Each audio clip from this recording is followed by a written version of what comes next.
जय जगन्नाथ सांग मैंने आज मार्केट रू आसिक बेग रु शिला इलिशी पाणिआखिया चेढ़ुआ चिंगुड़ी माछ को ढाली दे मु बसी जाइली। सेतिकी समय रे भाई जणे आसी कहले मते 60 टंकार मुकुंदी माछ दियो। तांको मुकुंदी माछ को मु भल से काटिकी केळेकी तांको जरी रे पुरेकी देई देली। तापरे भाई जणे कहले मते रोही माछर अधा दरकार। मु कहले एटा ना एटा, से कहले एटा। तो तांको ऊपर पीस माछ को मु भल से पीस पीस करी काटिकी तांको जरी रे पुरेकी देई देली।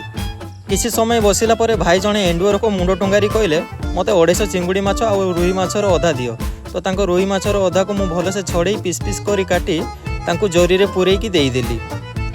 किसी समय बसिला परे दीदी जणे आसी कहले एटा तो बरफ दिया मिढो माछ। मु कहली नाही देखुन मु जेमिति फ्रेश मो माछ भी सेमिति फ्रेश। दीदी कहले हौ अधा दियो। तो तांको अधा माछ को मु भल से छड़े पीस पीस करी तांको जरी रे पुरेकी देई देली। ए ओडिया भाईटा को तुम बढ़िया मन रे लाइक सब्सक्राइब कर दियो ना। लास्ट रे भाई जणे आसी कहले मते 1 केजी पाणिआखिया माछ दियो। तो तांको 1 केजी पाणिआखिया माछ ओजन करी मो पानी भलिया मनरे काटी तांको जरी रे पुरेकी देई देली। किछि समय परे भौणी जणे आसी कहले मते सब चिंगुड़ी माछ देई दियो। तांको चिंगुड़ी माछ सब ओजन करी तांको देई देली। किछि समय बसिला परे सब माछ सारी देई आमे चालिलु घर को। एई माछटीर नाम कोन कमेंट रे कहंतु।